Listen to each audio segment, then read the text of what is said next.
Namaku Fikri. Ada suara yang terus memanggilku setiap malam. Bukan dari luar, tapi dari dalam. Ingatan yang tak pernah selesai.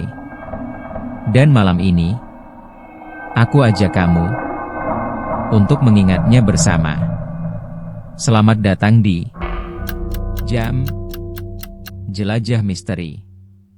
Jakarta selalu punya cerita misteri yang beredar dari mulut ke mulut. Ada gedung tua yang katanya berhantu, ada gang sempit yang sering terdengar suara tangisan malam hari, sampai rumah kontrakan yang konon membawa sial. Bagi Fikri, semua itu selalu menarik untuk ditelusuri. Itulah alasannya ia berani datang ke sebuah kawasan di Jakarta Pusat setelah mendengar kabar tentang sebuah rumah tua yang dianggap terkutuk. Rumah itu tidak berada di gang kecil atau kawasan terpencil. Letaknya justru cukup strategis, dekat dengan jalan raya dan pasar. Dari luar, bangunannya tampak kokoh, berlantai 2, bercat putih kusam yang mulai mengelupas. Halaman depannya luas, dipenuhi rerumputan liar yang dibiarkan tumbuh tanpa perawatan. Di bagian pagar besi berkarat, ada papan bertuliskan, disewakan hubungi nomor tertera. Yang membuat Fikri heran adalah harga sewa rumah itu jauh lebih murah dibandingkan rumah-rumah di sekitarnya. Ukurannya besar, tapi bayarnya hanya sepertiga dari harga pasaran. Bagi orang yang butuh tempat tinggal di Jakarta, itu tentu seperti rezeki. Namun, anehnya rumah itu sering berganti penghuni. Ada yang hanya bertahan beberapa bulan, ada juga yang kabur di tengah malam tanpa pamit. Fikri berdiri di depan pagar rumah itu sambil memegang kamera kecil. Ia sudah terbiasa mendokumentasikan setiap penelusuran misterinya untuk bahan cerita di kanal YouTube miliknya. Sore itu suasana langit Jakarta mulai mendung. Angin bertiup kencang membuat ranting-ranting pohon jambu di halaman rumah itu bergoyang pelan. Rumahnya besar, tapi kenapa kosong terus, ya? Gumam Fikri sambil mengamati bangunan itu. Ia tahu, rumor yang beredar bukan sekadar soal hantu menampakkan diri. Orang-orang bilang, setiap penghuni rumah itu berubah sifat. Awalnya mereka baik hati, ramah, suka menolong. Tapi setelah beberapa minggu tinggal, mereka jadi berbeda. Mereka jadi boros untuk hal-hal yang tidak penting, sering foya-foya, bahkan rela menghamburkan uang. Anehnya, ketika ada tetangga atau kerabat yang benar-benar butuh bantuan, mereka berubah kikir, menolak dengan alasan macam-macam. Perubahan itu begitu nyata sampai membuat warga sekitar ketakutan. Seolah rumah itu punya aura yang merasuki siapapun yang tinggal di dalamnya. Seorang ibu parubaya keluar dari rumah sebelah sambil membawa ember berisi air cucian. Fikri menyapanya dengan sopan. "Permisi, Bu. Saya boleh tanya sedikit soal rumah ini?" Ibu itu menatap Fikri dengan mata waspada. Setelah memastikan Fikri bukan calon penyewa, ia mendekat sambil menurunkan suaranya. "Mas, jangan macam-macam sama rumah itu. Banyak orang sudah celaka." Fikri mencondongkan badan, penasaran. "Maksudnya celaka bagaimana, Bu?" "Dulu ada keluarga muda yang ngontrak di sana. Ramah sekali orangnya, sering kasih makanan ke tetangga. Tapi baru 2 bulan, mereka berubah. Boros, pesta tiap malam, padahal gajinya tidak seberapa. Terus waktu ada tetangga sakit minta tolong pinjam uang, mereka malah marah-marah. Padahal dulu mereka yang paling peduli." Ibu itu menggigit bibirnya, lalu menambahkan dengan suara bergetar, "Akhirnya mereka bangkrut, kabur entah kemana. Sampai sekarang belum ada kabarnya." Cerita itu membuat bulu kuduk Fikri meremang. Ia sudah sering mendengar kisah rumah berhantu, tapi baru kali ini ada cerita tentang rumah yang bisa mengubah sifat penghuninya. "Apa ada yang pernah coba mengusir setan di dalamnya, Bu?" Ibu itu menggeleng cepat. "Pernah. Ada ustaz dipanggil. Katanya di dalam rumah itu ada jin yang sangat kuat, tidak mau pergi. Benda yang jadi pusatnya ada di ruang tengah, tapi ustaz itu tidak mau cerita lebih jauh. Dia hanya bilang jangan ada yang coba-coba tinggal di sana lagi." Langit semakin gelap, mendung pekat menggantung. Fikri mengucapkan terima kasih lalu melangkah ke depan pagar lagi. Ia memandang rumah itu dalam-dalam. Dari jendela lantai 2 yang kacanya retak, ia merasa ada sesuatu yang mengawasi. Bukan sekadar perasaan, tapi tatapan yang nyata. Ia mengeluarkan kamera, merekam keadaan sekitar, lalu berkomentar pelan untuk arsipnya. Sekarang jam 5 sore. Saya ada di depan rumah yang disebut-sebut terkutuk ini. Banyak cerita aneh tentang penghuninya yang berubah sifat. Dari luar memang kelihatan sepi, tapi rasanya ada yang memperhatikan dari dalam. Suara motor lewat memecah keheningan. Fikri menoleh sebentar, lalu kembali menatap rumah. Pintu gerbang berkarat itu tertutup rapat, tapi entah kenapa ia merasa seperti ada celah kecil yang mengundang. Rasa penasaran mendorongnya untuk mendekat lebih jauh. Ia meraih pegangan gerbang. Suara berdecit keras terdengar ketika gerbang itu bergeser sedikit. Fikri menelan ludah. Sejenak ia ragu, tapi dorongan untuk mengungkap misteri lebih besar dari rasa takut. Dengan langkah pelan, ia masuk ke halaman rumah. Rumput liar setinggi lutut menyentuh celana jeansnya, menyisakan bau lembab khas tempat terbengkalai. Di teras, pintu kayu berwarna coklat tua berdiri kokoh. Catnya sudah terkelupas, dan ada noda hitam di beberapa sudutnya. Fikri menyentuh gagang pintu. Ternyata tidak terkunci. Perlahan ia mendorongnya, dan pintu itu terbuka dengan suara nyaring, seolah rumah itu menyambut tamu baru. Begitu melangkah masuk, udara di dalam terasa jauh lebih dingin dibandingkan luar. Aroma debu bercampur bau apek menusuk hidung. Ruang tamu luas dengan perabot lama tertutup kain putih. Lampu gantung besar menggantung di langit-langit, tapi penuh sarang laba-laba. Yang paling menarik perhatian Fikri adalah sebuah cermin besar di dinding ruang tengah. Bingkainya berukir emas kusam, hampir setinggi manusia. Meski ruangan itu gelap dan berdebu, permukaan cermin itu terlihat begitu bersih seakan baru dipoles. Fikri mendekat tanpa sadar. Ia menatap bayangannya sendiri di cermin itu. Anehnya, bayangan itu tampak berbeda.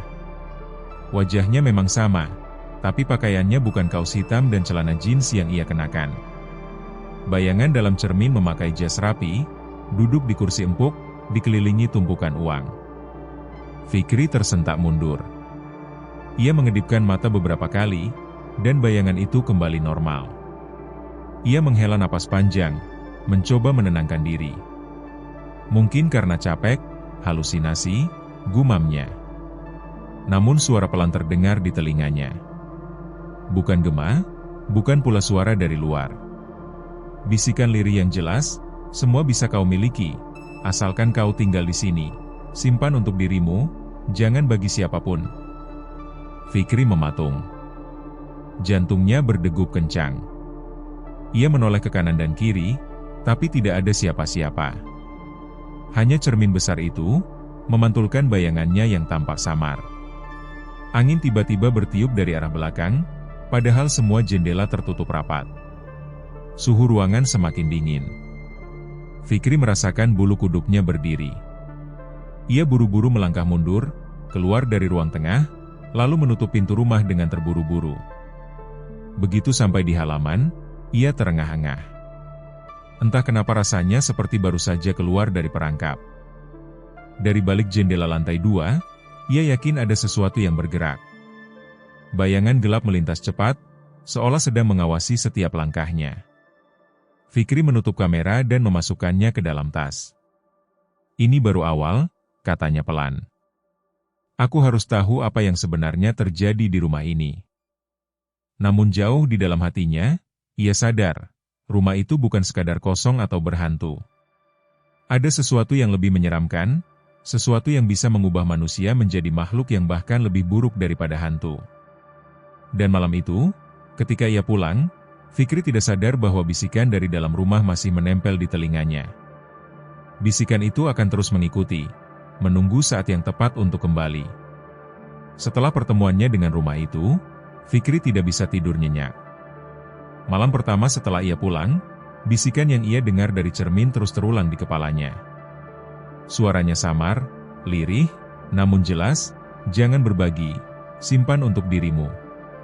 Ia berusaha menepis pikiran itu, tapi semakin ditolak, semakin kuat gema bisikan itu muncul. Bahkan saat ia menutup mata, bayangan dirinya yang kaya raya dalam cermin muncul seolah nyata. Keesokan harinya, Fikri kembali ke kawasan rumah tersebut.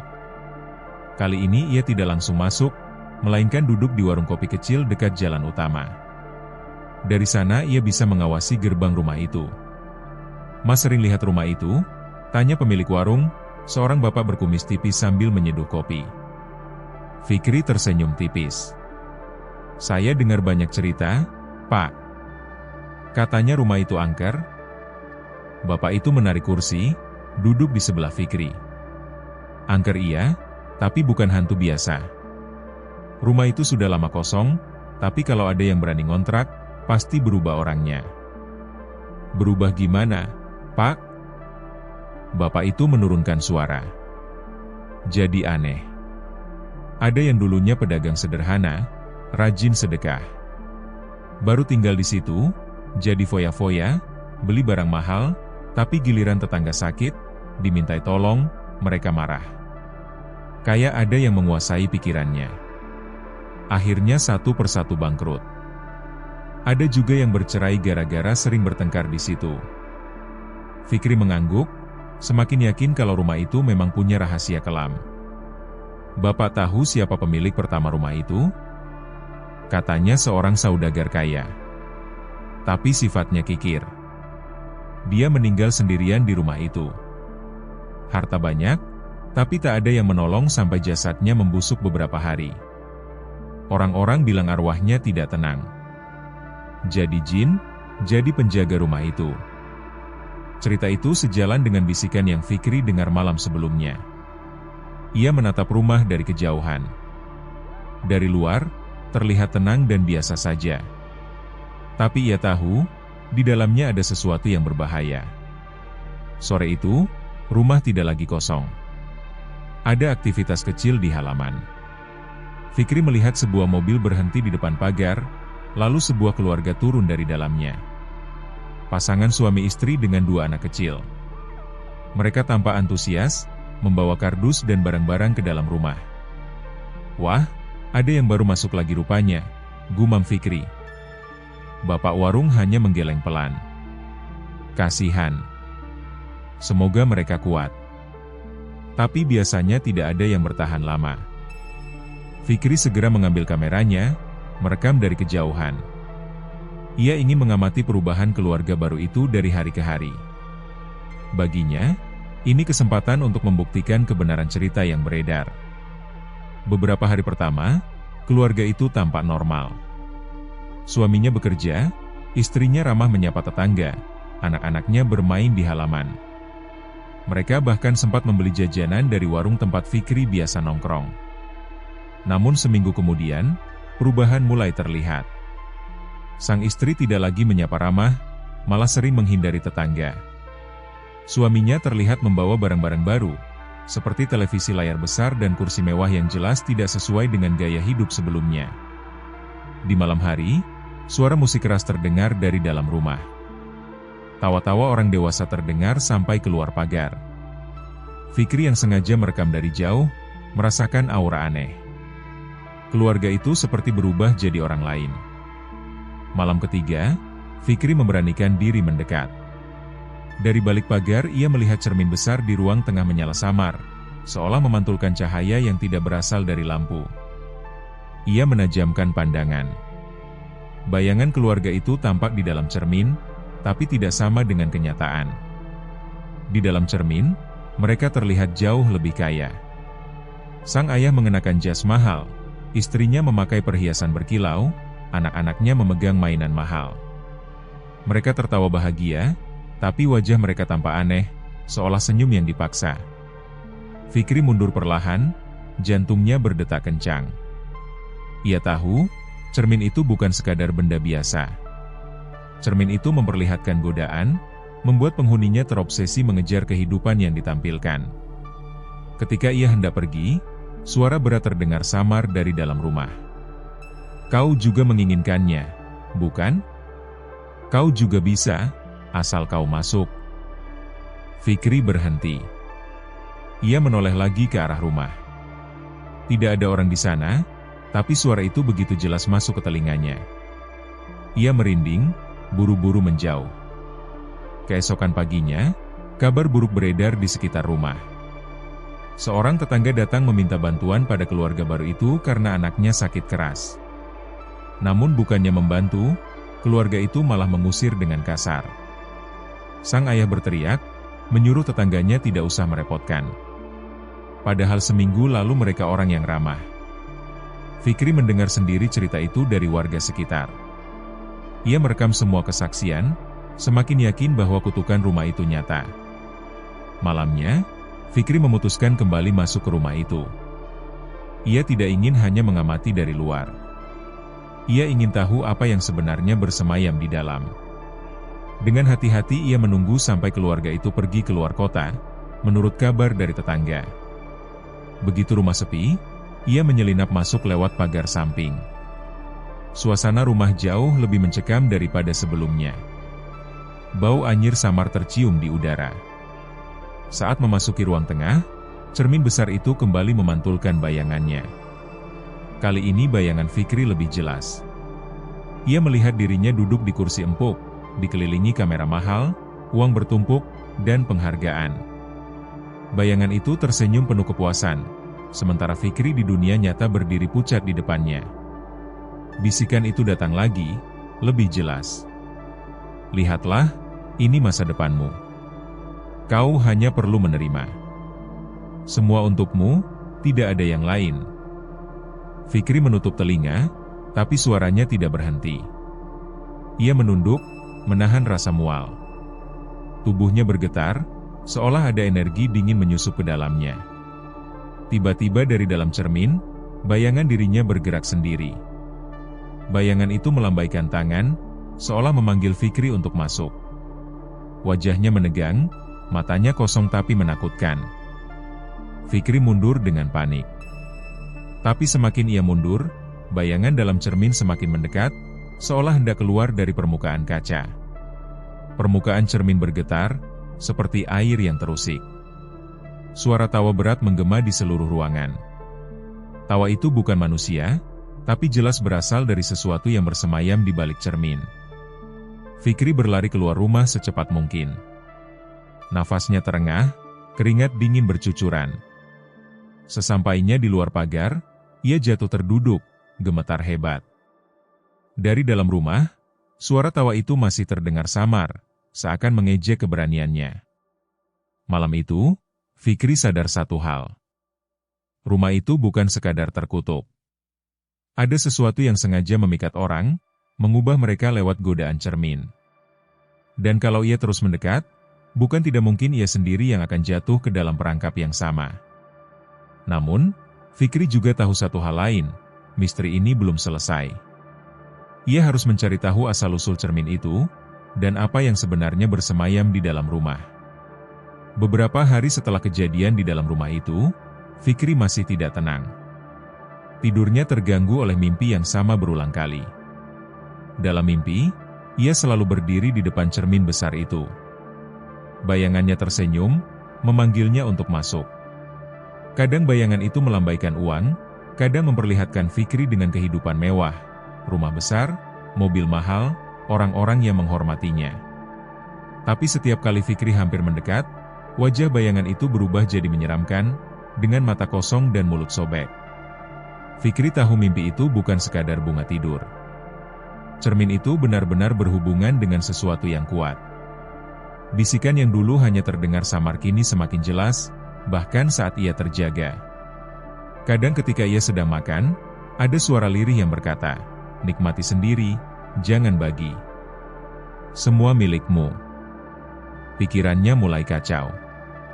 Ia takut kalau terlalu lama dibiarkan, bisikan itu akan memengaruhi dirinya.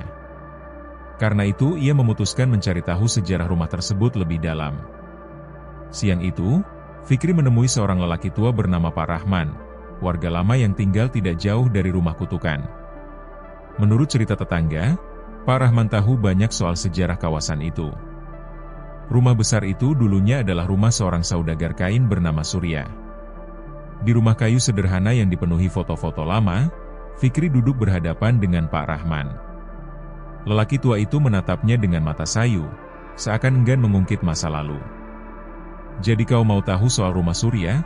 Suara Pak Rahman serak. "Kenapa kau tertarik?" "Saya mendengar banyak cerita, Pak. Katanya setiap penghuni rumah itu berubah. Saya ingin tahu apa sebenarnya yang terjadi." Pak Rahman terdiam lama. Ia menghela napas panjang sebelum akhirnya bicara. "Surya itu dulu orang kaya raya. Saudagar kain terkenal di pasar. Semua orang menghormatinya, tapi juga membencinya. Kau tahu kenapa? Karena dia kikir. Amat sangat kikir. Tidak pernah membantu orang meski punya harta berlimpah." Fikri mendengarkan serius. Kalau ada tetangga sakit, Surya tidak mau menolong. Kalau ada orang miskin minta bantuan, dia usir. Bahkan keluarga dekat pun ditolak kalau meminta pertolongan. Katanya, hartanya hanya untuk dirinya sendiri. Orang-orang sampai menjulukinya Surya si kikir. Pak Rahman berhenti sebentar, lalu menatap Fikri lebih dalam. Dia mati dengan cara menyedihkan. Waktu itu dia sakit keras. Tidak ada yang mau merawat. Tidak ada yang mau menolong. Sampai berhari-hari jasadnya dibiarkan membusuk di dalam rumah itu. Baru ketahuan karena baunya menyengat. Orang-orang percaya, arwahnya tidak tenang. Kebenciannya berubah jadi kutukan, menempel pada rumah itu. Fikri bergidik. Cerita itu masuk akal. Jin yang sekarang menghuni rumah itu pasti berasal dari arwah Surya, atau mungkin sesuatu yang dipanggil oleh sifat buruknya. Lalu cermin besar di ruang tengah itu? Tanya Fikri. Pak Rahman mengerutkan dahi. Cermin? Ah, itu peninggalan Surya juga. Katanya dulu cermin itu barang mahal, dibawa dari luar negeri. Dia sangat menyukainya. Dia sering berdiri di depan cermin itu berjam-jam, menatap bayangannya sendiri sambil menghitung uang. Orang bilang, cermin itu jadi saksi keserakahannya. Setelah dia mati, cermin itu tetap ada. Tidak pernah bisa dipindahkan. Pernah ada orang coba mengeluarkannya, tapi selalu gagal. Beratnya tidak masuk akal. Bahkan saat diangkat ramai-ramai pun, cermin itu seolah menempel pada dinding. Cerita itu membuat napas Fikri terasa sesak. Jadi benar, cermin itu pusat dari kutukan. Pak Rahman melanjutkan dengan nada lebih rendah. Ada yang bilang, siapapun yang menatap cermin itu terlalu lama akan melihat dirinya dalam versi lain. Lebih kaya, lebih bahagia, lebih mewah. Tapi itu jebakan. Kalau kau terus menuruti bayangan itu, hidupmu akan hancur. Fikri merasakan keringat dingin di pelipisnya. Ia sendiri sudah melihat bayangan itu. Ia tahu betul godaan yang ditawarkan. Sebelum pamit, Pak Rahman sempat menahan tangan Fikri. Nak, kalau kau memang ingin selamat, jauhi rumah itu. Jangan terlalu sering mendekat. Surya sudah mati, tapi sifatnya masih hidup dalam rumah itu. Dan sifat itu bisa menular. Malam itu, Fikri kembali duduk di kamar kontrakannya sambil menatap layar laptop. Ia menuliskan semua cerita dari Pak Rahman, mencoba menyusun materi untuk videonya. Namun semakin ia menulis, semakin jelas bayangan cermin itu muncul di pikirannya. Tiba-tiba, suara ketukan terdengar di jendela. Fikri terlonjak kaget. Ia menoleh cepat, tapi tidak ada siapapun di luar. Jendela itu tertutup rapat, namun kaca berembun seolah ada tangan yang menempel dari luar. Saat ia mendekat, terlihat jelas bekas telapak tangan hitam di permukaan kaca. Fikri mundur sambil memegang dadanya. Ketukan itu terdengar lagi, kali ini lebih keras. Jendela bergetar. Ia memberanikan diri membuka tirai, tapi halaman luar kosong. Hanya angin malam yang berhembus. Namun begitu ia menutup tirai, suara itu berpindah ke cermin kecil di kamarnya. Cermin itu bergetar halus, memantulkan bayangan Fikri yang tampak berbeda. Sama seperti cermin di rumah kutukan. Bayangan itu tersenyum miring, lalu bibirnya bergerak tanpa suara. Fikri membeku. Ia membaca gerakan bibir itu. Kata-katanya jelas, "Kau milikku sekarang." Fikri buru-buru menutup cermin dengan kain, jantungnya nyaris meloncat keluar. Kini ia sadar, kutukan itu tidak hanya tinggal di rumah. Sesuatu dari cermin besar itu sudah menempel padanya, mengikuti kemanapun ia pergi. Malam itu ia tidak bisa tidur sama sekali. Suara bisikan semakin kuat, bercampur dengan ketukan-ketukan halus di pintu dan jendela. Ia menyalakan semua lampu, tapi itu tidak banyak membantu. Di tengah rasa paniknya, Fikri membuat satu keputusan. Ia tidak bisa lari begitu saja. Satu-satunya cara adalah kembali menghadapi cermin besar itu. Ia harus tahu bagaimana menghentikan kutukan ini, sebelum benar-benar menguasai dirinya. Malam-malam Fikri semakin berat. Sejak pertemuannya dengan cermin besar itu, sesuatu memang sudah menempel padanya. Ia bisa merasakannya. Ada yang mengawasi, membisikkan kata-kata aneh di telinganya. Kadang bisikan itu terdengar pelan seperti desiran angin, tapi kadang begitu jelas seperti suara orang yang berdiri di sampingnya. "Ambil untukmu, jangan bagi siapapun." Setiap kali suara itu datang, Fikri merasa pikirannya makin kacau. Bahkan di warung makan pun ia tergoda. Waktu itu seorang pengemis tua menghampirinya, meminta uang receh. Biasanya Fikri tidak ragu memberi, tapi kali itu tangannya seperti menolak sendiri. Ada suara yang berbisik, "Jangan beri. Simpan untuk dirimu. Kau yang butuh, bukan dia." Fikri gemetar, wajahnya pucat. Ia akhirnya tetap memberi, tapi dengan tangan bergetar. Begitu pengemis itu pergi, bisikan itu berubah jadi tawa mengejek yang bergema di kepalanya. "Kalau terus begini, aku bisa gila," gumamnya sambil menutup wajah. Hari-hari berikutnya, Fikri memutuskan kembali ke rumah kutukan itu. Ia tidak bisa menghindar. Semakin jauh ia mencoba kabur, semakin kuat bisikan mengikuti. Ia sadar, satu-satunya jalan adalah menghadapi sumbernya, cermin besar di ruang tengah. Sore itu, langit mendung. Fikri membawa kamera, senter, dan sebotol air doa yang diberikan seorang ustaz di dekat kontrakannya. Ustaz itu tidak tahu detail masalahnya, tapi hanya berkata, kalau memang ada yang mengganggu, lawan dengan doa dan keberanian.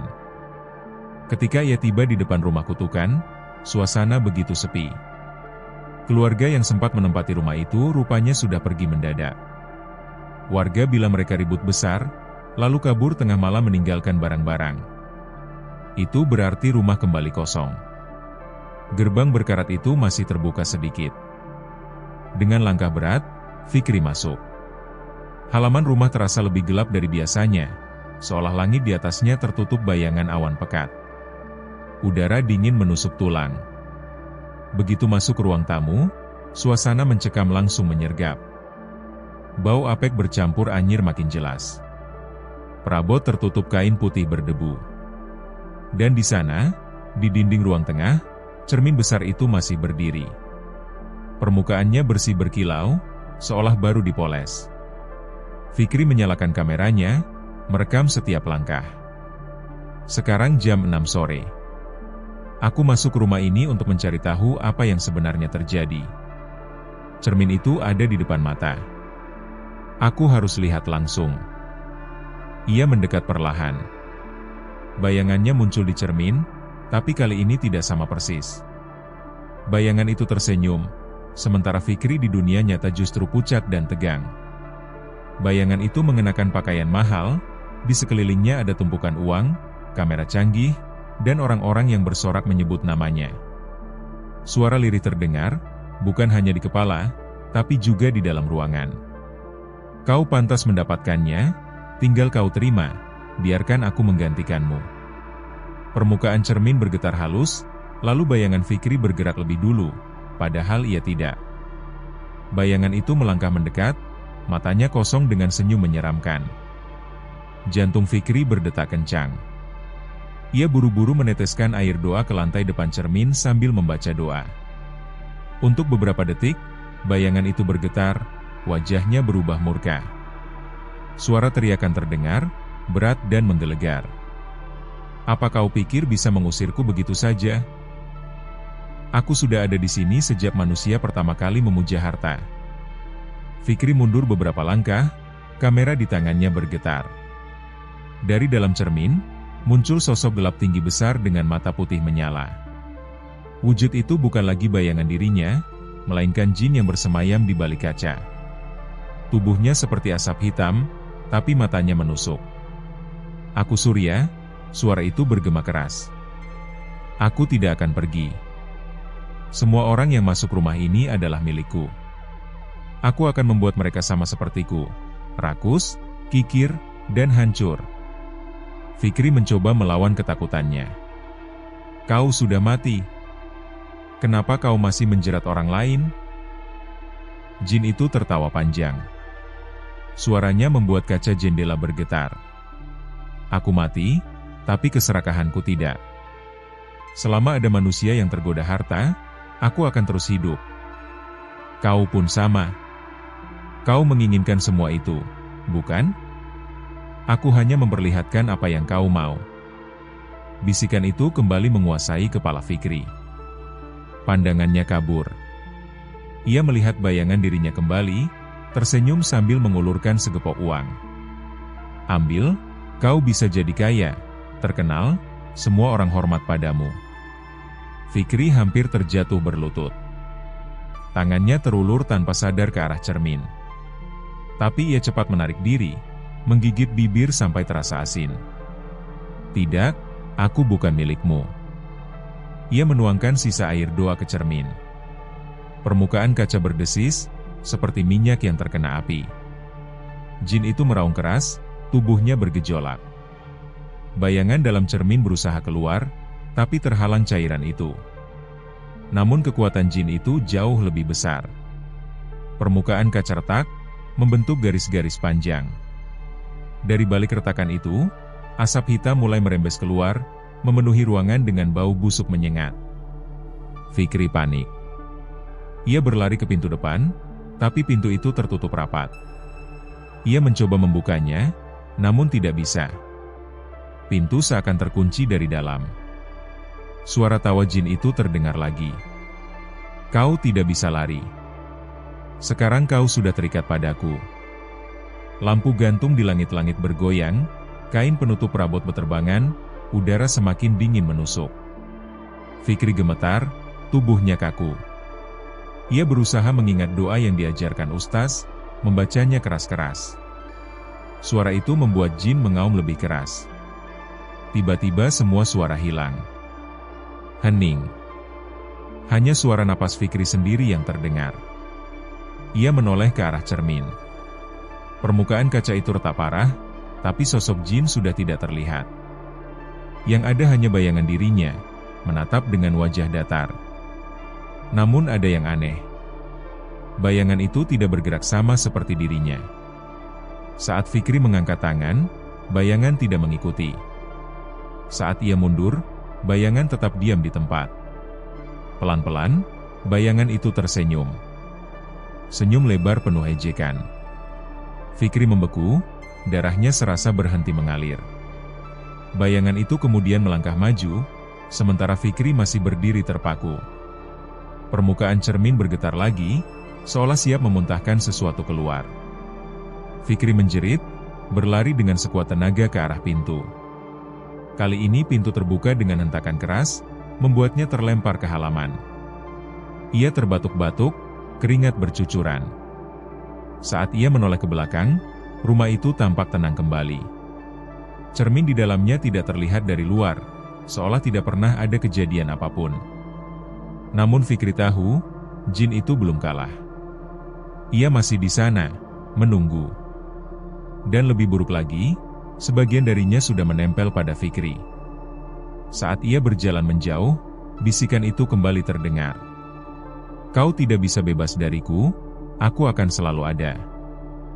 Malam itu Fikri tidak bisa tidur. Sejak kejadian di rumah kutukan sore tadi, tubuhnya masih lemah dan kepalanya terus dihantui bisikan. Berkali-kali ia menutup telinga dengan bantal, tapi suara itu tetap menembus. Kau sudah milikku, cepat atau lambat, kau akan jadi aku. Fikri berulang kali membaca doa yang diingatnya, tapi bisikan itu tidak hilang. Malah semakin jelas, kadang suaranya berubah menjadi tawa nyaring, kadang menjadi suara orang-orang yang ia kenal, seperti ayahnya, ibunya, bahkan teman-temannya.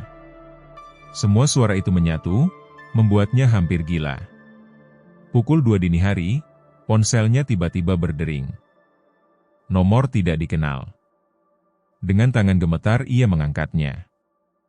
"Halo, siapa?" Tidak ada jawaban, hanya suara napas berat. Lalu terdengar kalimat yang membuat bulu kuduknya berdiri, "Aku menunggumu, di depan cermin." Seketika Fikri melempar ponsel itu ke lantai. Tubuhnya gemetar hebat. Ia tahu, jin itu bisa menembus bukan hanya pikirannya, tapi juga benda-benda di sekitarnya. Besoknya, Fikri memutuskan menemui Ustaz yang kemarin memberinya air doa. Namanya Ustaz Hamdan. Rumahnya tidak jauh dari kontrakan Fikri, hanya sekitar 2 gang. Begitu sampai, wajah Fikri pucat, matanya merah kurang tidur. Ustaz Hamdan menatapnya dengan prihatin. "Nak, wajahmu tidak baik sekali. Apa yang kau hadapi sebenarnya?" Dengan suara serak, Fikri menceritakan semuanya. Tentang rumah kutukan, tentang cermin, tentang bayangan dirinya, dan tentang sosok jin bernama Surya. Ia menceritakan bisikan yang terus menghantui, juga kejadian pintu terkunci dan retakan kaca.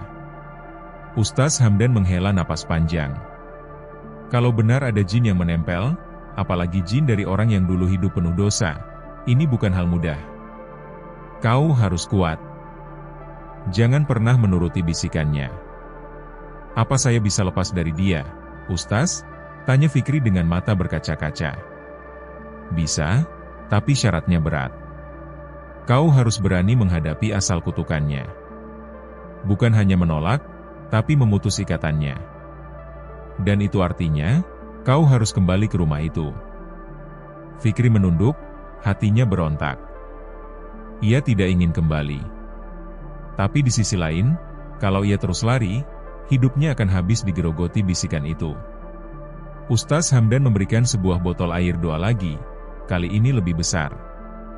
Ia juga memberi sebuah kertas berisi doa khusus yang harus dibacakan di depan cermin. Tapi ingat, jangan sekalipun berhenti membaca doa ini. Kalau kau berhenti, dia akan masuk lebih dalam, dan kau bisa hilang kendali. Fikri mengangguk lemah. Baik, Ustaz. Malamnya, Fikri kembali menyiapkan kamera. Ia sadar, apapun yang terjadi harus direkam. Bukan hanya sebagai bukti, tapi juga sebagai pegangan kalau ia sampai kehilangan kesadaran. Kamera bisa menjadi saksi. Sekitar jam 9 malam, ia berdiri di depan rumah kutukan. Angin malam berhembus kencang, membuat ranting pohon bergoyang. Lampu jalan di dekat rumah itu berkelip-kelip, seolah enggan menyinari. Dengan doa di bibirnya, Fikri melangkah masuk. Begitu ia melewati pintu depan, hawa dingin langsung menyergap. Bau anyir itu kembali, kali ini lebih menyengat. Lantai berdebu, tapi jejak langkah terlihat jelas menuju ruang tengah. Seakan ada yang baru saja berjalan masuk. Fikri menyalakan kamera, mengarahkan ke cermin besar itu. Retakan-retakan kaca masih ada, tapi permukaannya kini lebih gelap, seperti ada kabut hitam di baliknya. Ia duduk bersila di depan cermin, meletakkan botol air doa di sampingnya. Dengan suara bergetar, ia mulai membaca doa yang diberikan Ustaz. Awalnya ruangan terasa tenang. Tapi setelah beberapa menit, permukaan cermin bergetar lagi. Kabut hitam di balik kaca semakin pekat. Suara berat terdengar, pelan tapi jelas. Berhenti, kau mengganggu milikku. Fikri menutup telinga, tapi tetap melanjutkan bacaan doa. Suara itu berubah jadi teriakan marah. Dari dalam cermin, muncul bayangan Surya, dengan mata putih menyala dan senyum keji. Aku sudah bilang, kau tidak bisa lepas. Kau dan aku sekarang satu. Aku ada dalam darahmu. Fikri gemetar, tapi tetap membaca doa. Ia meneteskan air doa ke permukaan cermin. Begitu air itu menyentuh kaca, asap putih keluar, beradu dengan kabut hitam. Suara jeritan keras terdengar, membuat kaca bergetar hebat. Bayangan Surya menempelkan wajahnya ke kaca. "Kalau kau teruskan, kau akan mati di sini." Cermin tiba-tiba retak lebih besar, potongan kecilnya jatuh ke lantai. Dari retakan itu, tangan hitam berasap keluar, mencoba meraih Fikri. Fikri panik, tapi ia menuangkan air doa ke tangannya, lalu memercikkan ke arah tangan hitam itu. Jeritan kembali terdengar, tangan itu terbakar dan mundur. Namun tiba-tiba, bayangan Fikri sendiri dalam cermin muncul kembali. Kali ini wajahnya pucat, matanya hitam pekat, senyumnya aneh. Bayangan itu berkata, "Kalau kau melawan terus, kau akan kehilangan dirimu. Biarkan aku menggantikanmu, biarkan aku hidup bebas." Fikri terhenti sejenak, tubuhnya gemetar.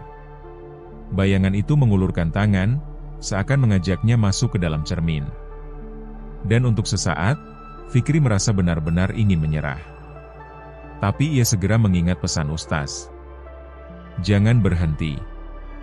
Ia memaksa diri melanjutkan doa dengan suara lebih keras. Air doa ia tuangkan hampir seluruhnya ke permukaan kaca.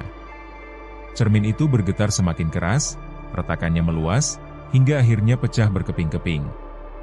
Potongan kaca berhamburan ke lantai. Dari dalamnya keluar teriakan panjang, diikuti asap hitam pekat yang langsung lenyap begitu mengenai lantai. Ruangan kembali hening. Tidak ada bayangan, tidak ada bisikan. Hanya pecahan kaca berserakan. Fikri terduduk lemas. Nafasnya tersengal, keringat membasahi tubuh. Ia tidak tahu apakah jin itu sudah benar-benar lenyap atau hanya berpura-pura. Namun di dalam hatinya, ia merasa sedikit lebih ringan. Kepala yang selama ini penuh bisikan, untuk pertama kalinya terasa sunyi. Ia menutup kamera, berdiri perlahan. Dengan langkah gontai ia keluar dari rumah itu. Di depan gerbang, ia menoleh sekali lagi. Rumah itu terlihat biasa saja, hanya bangunan tua kosong. Tapi Fikri tahu, cermin yang selama ini jadi sumber kutukan sudah hancur. Pertanyaannya, apakah jin itu benar-benar hilang, atau hanya berpindah tempat? Fikri berjalan di trotoar malam itu dengan langkah goyah. Jakarta masih hidup dengan lampu-lampu jalan, kendaraan yang melintas, dan suara manusia yang entah kemana. Tapi baginya, semua itu seakan jauh. Tubuhnya masih terasa dingin, seperti baru keluar dari ruangan beku. Ia baru saja meninggalkan rumah terkutuk itu. Rumah dengan cermin sialan yang hampir merenggut jiwanya. Pikirannya masih dipenuhi suara tawa, jeritan jin, dan tatapan sosok bayangan dirinya yang begitu nyata. Setiap langkahnya terasa berat. Nafasnya pendek. Tapi dalam hatinya, ada sedikit rasa lega. Ia berhasil menghancurkan cermin itu. Ia berhasil melawan ketakutan terbesarnya. Namun ketika ia lewat di depan sebuah toko kaca yang sudah tutup, matanya terpaku pada pantulan dirinya di etalase. Sekilas, ia melihat sesuatu yang membuatnya berhenti mendadak. Dirinya tersenyum. Padahal ia tahu, wajahnya sedang pucat ketakutan. Sehari setelah itu, Fikri mencoba menjalani rutinitas seperti biasa. Ia membuka laptop, menulis catatan untuk konten di channel horornya, bahkan bertemu beberapa temannya di warung kopi. Dari luar, ia terlihat normal. Tapi di dalam, perasaan tidak nyaman terus menghantuinya. Setiap kali ia melihat cermin kecil di kamar mandi, pantulan dirinya selalu terlihat sedikit berbeda. Kadang matanya tampak lebih tajam. Kadang ada senyum tipis yang muncul tanpa ia sadari. Malam-malamnya juga belum tenang. Ia sering terbangun dengan tubuh berkeringat, merasa ada seseorang yang berdiri di sudut kamar. Ketika ia menoleh, tidak ada siapapun. Tapi dari kaca jendela, ia sering melihat bayangan samar berdiri menatapnya. Ia mulai curiga. Apa mungkin cermin itu tidak benar-benar hancur? Apa mungkin kutukan itu menempel padanya? 2 minggu kemudian, Fikri mendapat pesan aneh. Nomor tak dikenal mengirimkan foto kepadanya. Foto itu adalah potret rumah tua yang ia datangi. Dan di foto itu, meski rumah tampak sepi, ada sosok samar berdiri di jendela. Sosok itu mirip dirinya. Pesan itu disertai kalimat pendek. Cermin itu tidak pernah hilang. Fikri terdiam lama. Ia tidak membalas pesan itu. Ia hanya menatap layar ponselnya dengan tangan gemetar. Malam itu, ia bermimpi. Dalam mimpinya, ia berada di ruangan luas yang dikelilingi ribuan cermin. Semua cermin menampilkan dirinya dengan versi berbeda-beda. Ada Fikri yang kaya raya, ada yang penuh darah, ada yang tertawa gila, ada pula yang sedang berjongkok ketakutan. Dari balik ribuan pantulan itu, suara berat terdengar lagi. Suara jin penjaga rumah. Kau pikir bisa menghancurkanku? Aku ada di setiap pantulan. Selama manusia punya keserakahan, aku akan tetap hidup. Fikri berlari dalam mimpi itu, mencoba keluar dari lorong cermin yang tidak ada ujungnya. Tapi kemanapun ia berlari, pantulan dirinya terus mengikuti, menatap, mengejek, dan menunggu saat yang tepat. Ia terbangun dengan teriakan. Keringat membasahi tubuhnya. Dan di pojok kamar, ia yakin melihat pecahan kecil kaca yang tidak pernah ia letakkan di sana sebelumnya. Hari-hari berikutnya, Fikri mulai berubah. Ia lebih sering menyendiri. Ia menolak ajakan teman-temannya, dan kalaupun keluar, ia selalu memakai topi atau kacamata hitam untuk menghindari pantulan dirinya di kaca atau jendela. Channel horornya tetap berjalan, tapi konten yang ia buat semakin gelap. Banyak pengikutnya merasa cerita-cerita Fikri makin nyata dan terlalu detail, seakan ia benar-benar mengalami semua kengerian itu. Fikri tahu, ia sedang berubah. Ada bagian dirinya yang semakin dingin. Kadang, saat ia berbicara di depan kamera, ia melihat sekilas wajahnya di layar monitor ikut tersenyum licik, padahal ia sedang serius.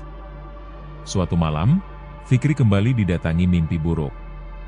Kali ini, ia melihat dirinya duduk di kursi besar, dikelilingi orang-orang miskin yang berlutut memohon. Dan dirinya yang lain hanya tertawa, melemparkan uang ke udara, lalu menginjak wajah orang-orang itu dengan sepatu mengkilap. Ia terbangun dengan tubuh gemetar, napas tersengal, dan matanya basah. Di meja, ia melihat pecahan kaca kecil yang entah bagaimana semakin banyak. Seperti cermin itu perlahan menyatu kembali di kamarnya. Epilog. Beberapa bulan kemudian, rumah tua itu kembali jadi bahan obrolan warga. Ada gosip tentang seorang anak muda yang nekat masuk ke sana. Katanya, ia ingin membuktikan bahwa cerita-cerita seram itu cuma omong kosong. Namun, anak muda itu tidak pernah keluar lagi. Warga hanya menemukan motornya terparkir di depan rumah, berdebu, ditinggalkan begitu saja. Sejak saat itu, cerita tentang cermin keserakahan kembali beredar. Beberapa orang bersumpah melihat kilatan cahaya dari jendela rumah itu, seolah ada permukaan kaca yang berkilau di dalamnya.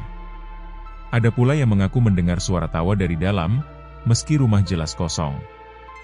Dan entah kebetulan atau tidak, di channel horor Fikri, muncul video baru. Judulnya, Jangan Pernah Percaya Pada Cermin.